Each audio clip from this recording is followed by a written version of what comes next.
Nggak sekedar tebang pilih, tapi juga undang-undang perampasan aset disahin dan undang-undang KPK diperkuat. Kalau dua hal yang radikal ini tidak dilakukan, radikal, dua hal yang sangat mendasar ini tidak dilakukan oleh rezim Presiden Prabowo, ya kan? Jangan salahkan rakyat. Kalau tetap presiden tukang omon-omon atau cuma tukang gimmick atau pahlawan kesiangan atau bahkan Indonesia. Makin banyak anak umat Islam yang subscribe media-media Islam daripada kita subscribe media-media maksiat. Nah sekarang pertanyaannya, apakah Prabowo presiden dan rezimnya apakah tukang omon-omon pahlawan kesiangan atau gimana? Kenapa bisa bilang omon-omon? Karena undang-undang KPK nggak diperkuat, ya kan? Terus ada undang-undang perampasan aset hingga detik ini nggak disahin. Ya kan publik jadinya lihat, ini kan wakil menteri. Walau ada 1000 wakil menteri pun kena OTT.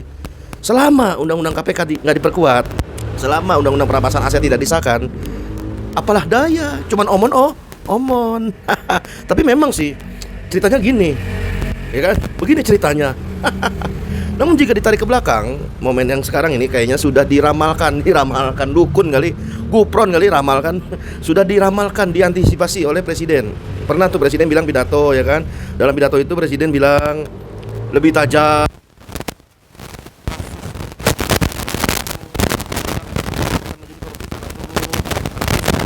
Selain menyimpang daya upaya korupsi itu presiden kan, apakah di orang besar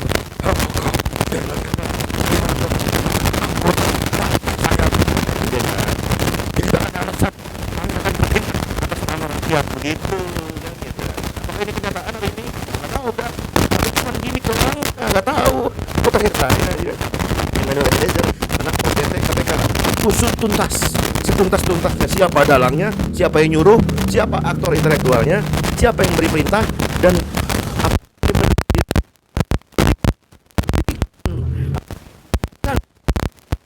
yang itu tidak pandang bulu. Jangan cuma wakil menteri kalau terlibat, mantan presiden pun udah terlibat, ya kan?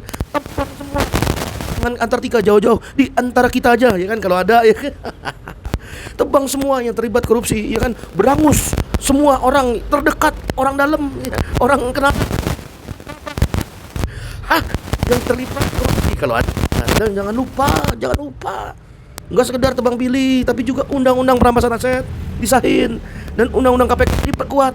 Kalau dua hal yang radikal ini tidak dilakukan, radikal, dua hal yang sangat mendasar ini tidak dilakukan oleh rezim Presiden Prabowo, ya kan? Jangan salahkan rakyat.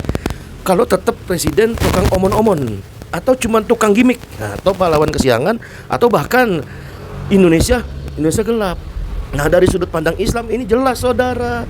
Islam menjadikan syariat, aturan yang kafah, yang total, sebagai satu-satunya hukum yang berlaku di dalam masyarakat dan bernegara serta berkebangsaan. Nah, sudah saatnya untuk menanggalkan sistem yang bukan Islam, yang udah Yunani kuno, ya kan?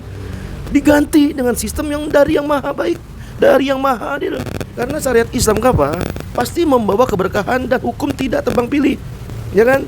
Akan diberangus orang-orang yang notabene, ya kan, terlibat kasus maling.